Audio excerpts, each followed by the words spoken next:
പ്രേമല്ലു, Manjummel boys സിനിമകൾക്കെതിരെ bishop Joseph കാരിയേൽ സിനിമകൾ മദ്യപാനത്തെ പ്രോത്സാഹിപ്പിക്കുന്നുവെന്നും അദ്ദേഹം വിമർശിച്ചു. ഇല്ലുമിനാറ്റി പാർട്ടി സഭാവിശ്വാസികൾക്ക് എതിരാണെന്നും ഇത്തരം സിനിമകളെ നല്ല സിനിമ എന്ന് പറഞ്ഞ് പ്രോത്സാഹിപ്പിക്കുന്ന നിലപാടാണ് കാണുന്നതെന്നും അദ്ദേഹം കുറ്റപ്പെടുത്തി. കൊച്ചിയിൽ കുട്ടികൾക്കായി സഭ സംഘടിപ്പിച്ച പരിപാടിയിലാണ് വിമർശനം. ഇക്കാലത്ത് ഏറ്റവും നിങ്ങൾക്ക് ഇഷ്ടപ്പെട്ട 2-3 സിനിമയുടെ പേര് പറഞ്ഞ്.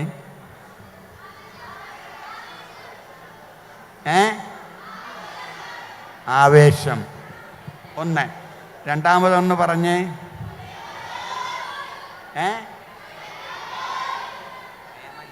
പ്രേമലു, മൂന്നാമത്തത് മഞ്ഞുമൽ ബ്രദേഴ്സ്. ഓക്കെ, ബോയ്സ് ആയാലും ബ്രദേഴ്സ് ആയാലും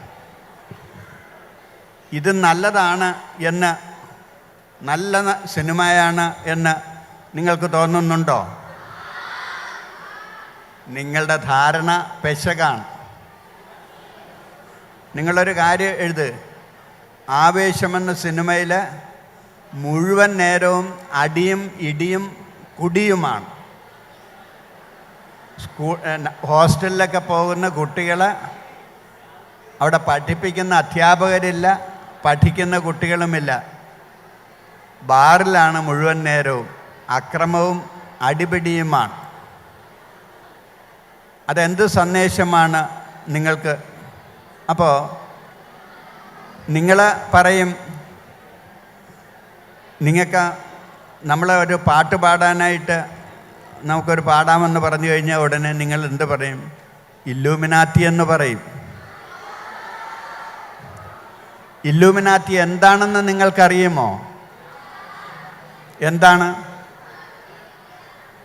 അതായത് അതൊരു പ്രത്യേക ഈ നമ്മുടെ മതത്തിനും മറ്റെല്ലാത്തിനുമൊക്കെ എതിരായിട്ട് നിൽക്കുന്ന ഒരു സംഘടനയാണ്. അത് നിങ്ങളറിയണം. ഈ ഫ്രീമേസൺസ് പോലുള്ള ഒരു സംഘടനയാണ്. അവർക്ക് പ്രത്യേക എൻലൈറ്റൻമെൻറ്റ്, വെളിച്ചം കിട്ടിയിട്ടുണ്ട് എന്നൊക്കെ പറഞ്ഞ് എല്ലാ പരമ്പരാഗത മൂല്യങ്ങളെയും ചവിട്ടിമരിക്കുന്ന ഒരു സംഘടനയാണ്. ആ സന്ദേശമാണ് അതിൽ നിന്ന് കിട്ടുന്നത്. എന്നിട്ട് അത് നല്ല സിനിമയാണെന്നും പറഞ്ഞ് നിങ്ങളെല്ലാവരും ഇടിച്ചു കയറുകയാണ്.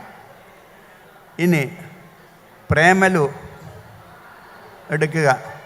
അവിടെയും അടിയും കുടിയൊക്കെ തന്നെയാണ്. നിങ്ങൾ നല്ല പോലെ ശ്രദ്ധിച്ചത് നോക്കിയാൽ മനസ്സിലാകും. പിന്നെ മഞ്ഞുമൽ ബ്രദേഴ്സിൻ്റെ കാര്യം.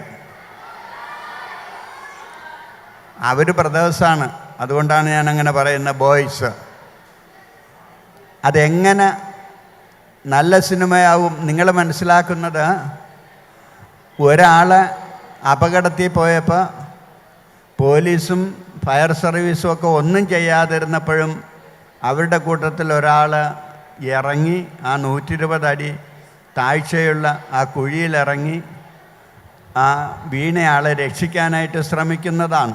നല്ല കാര്യം.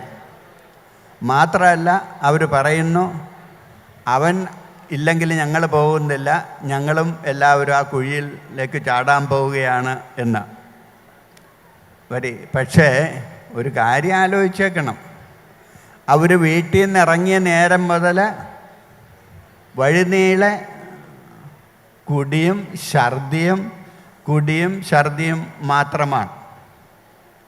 അപ്പോൾ ഇടയ്ക്കൊന്ന് കാണിക്കും, പുകവലി ആരോഗ്യത്തിന് ഹാനികരമാണ്, മദ്യപാനം അത് ആരോഗ്യത്തിന് ഹാനികരമാണെന്ന്. എന്നിട്ട് ഫുൾ ടൈം ഛർദിയാണ്, കുടിച്ചു മറിയുകയാണ്. അപ്പം നിങ്ങൾ ആകർഷിക്കപ്പെടുന്നത് ഇപ്പോൾ കുടി വലി എന്നൊക്കെ പറയുന്നത് വലിയൊരു കാര്യമല്ലാതെ. അപ്പോൾ നിങ്ങൾ ഓർക്കേണ്ടത്, ചില്ലറ ചില കാര്യങ്ങൾ ഉണ്ടെന്ന് കരുതിയിട്ട് അതാണ് ഏറ്റവും വലിയ ആകർഷണമായിട്ട് പറയുമ്പോൾ നമ്മൾ ശരിയായ കാര്യം ശ്രദ്ധിക്കുന്നില്ല എന്നതാണ്.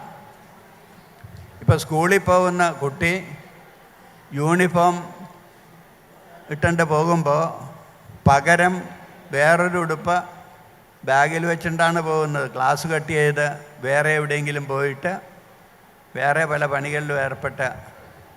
ഇപ്പം നമ്മുടെ ഈ അയൽ തൊട്ടടുത്താണ് ഒരു 35 വയസ്സുകാരന് മറ്റൊരാൾ കുത്തി കൊന്ന് അവിടെ. ഇതിൻ്റെയൊക്കെ പിറകിൽ മയക്കുമരുന്നിൻ്റെ ശക്തമായ സാന്നിധ്യമുണ്ട്. നിങ്ങൾ അതിനെക്കുറിച്ചൊക്കെ ആരെങ്കിലും നിങ്ങളെ അതിനൊക്കെ പ്രേരിപ്പിക്കുന്നുണ്ടെങ്കിൽ അതിന് നിന്നു കൊടുക്കാതിരിക്കുക. നമ്മുടെ വിശ്വാസം, നമ്മുടെ പള്ളികളുടെ മുന്നിലെല്ലാം ഇപ്പോൾ ഒരു പടം കൊണ്ടുവന്ന് പോസ്റ്റർ കൊണ്ടുവന്ന് ഒട്ടിച്ചിട്ടുണ്ട്. നിങ്ങൾ ശ്രദ്ധിച്ചിട്ടുണ്ടോ? ഉണ്ടോ? അച്ഛൻ്റെ പള്ളിയുടെ മതിലേലും ഉണ്ട്. എംപറർ എമ്മാനുവൽ, അത് നമ്മുടെ വിശ്വാസത്തിന് വിരുദ്ധമായിട്ട് നിൽക്കുന്ന ഒരു സംഘമാണ്. ഇപ്പോൾ അവിടെ ആൾ കിട്ടാത്തത് കൊണ്ട് ആളെ ഓടിച്ചിട്ട് പിടിക്കാനായിട്ടുള്ള ആകർഷണമായിട്ട് നടത്തുന്നതാണ്. മുമ്പ് ആ മതിലിനകത്ത് തന്നെ അവർ ഒതുങ്ങിക്കൂടുകയായിരുന്നു. ലോകാവസാനം തങ്ങൾ മാത്രമാണ് രക്ഷപ്പെടാൻ പോകുന്നതെന്നൊക്കെ. ഇങ്ങനെയൊക്കെയുള്ള കാര്യങ്ങൾ അറിയാതെ ചെന്ന് നമ്മൾ തലവെച്ച് കൊടുക്കുകയാണ്. അപ്പം അതിനെക്കുറിച്ചൊക്കെ ഓർമ്മയുണ്ടാകണം. നമുക്ക് വിശ്വാസമാണ് ഏറ്റവും വലുത്. ആ വിശ്വാസം നമുക്ക് സംരക്ഷിക്കാനായിട്ട് കഴിയാം. നിങ്ങൾ വളർന്നു വരണം, ആയുസ്സും വേണം.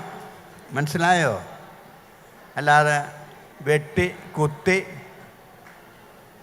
നീ എന്നെ കെട്ടിയില്ലെങ്കിൽ നിന്നെ ശരിയാക്കി കളയുമെന്ന് പറഞ്ഞിട്ട് കുത്തിമറിച്ചിട്ടേച്ച് ഓടി രക്ഷപ്പെടുക. എന്തെല്ലാം കാര്യങ്ങളാണ് നിങ്ങൾ പത്രത്തിൽ വായിക്കുന്നത്, ടി വിയിൽ കാണുന്നത്. നിങ്ങൾ അതൊന്നും ഓർക്കാതെയാണ് ഒരാളിങ്ങനെ കൈ കാണിച്ചാൽ ഉടനെ ഇറങ്ങിപ്പോവുക. മാതാപിതാക്കന്മാർ പറയുന്നതിനേക്കാൾ വേറെ വല്ലവരുമൊക്കെ പറയുന്നത് പ്രമാണമാവുക. എന്നിട്ട് കുറച്ചുകൂടെ കഴിയുമ്പോൾ തല്ലിപ്പിരിഞ്ഞു പോവുക. ഇതൊക്കെ നടക്കുന്നുണ്ട്. ഇതൊന്നും ഉണ്ടാകാതെ ശരിയായ ആ നല്ല ബോധ്യങ്ങളിൽ, നല്ല വിശ്വാസത്തിൽ വളർന്നു വരാനായിട്ടുള്ള പരിശീലനത്തിനാണ് ഈ ശിശു സംരംഭങ്ങളെല്ലാം ശ്രമിക്കുന്നത്. നന്നായിട്ട് വരട്ടെ, എല്ലാ കാര്യങ്ങളും നന്നായിട്ട് തന്നെ നടക്കട്ടെ എന്ന് ആശംസിക്കുകയാണ്. News desk മെഗ്നവിഷൻ.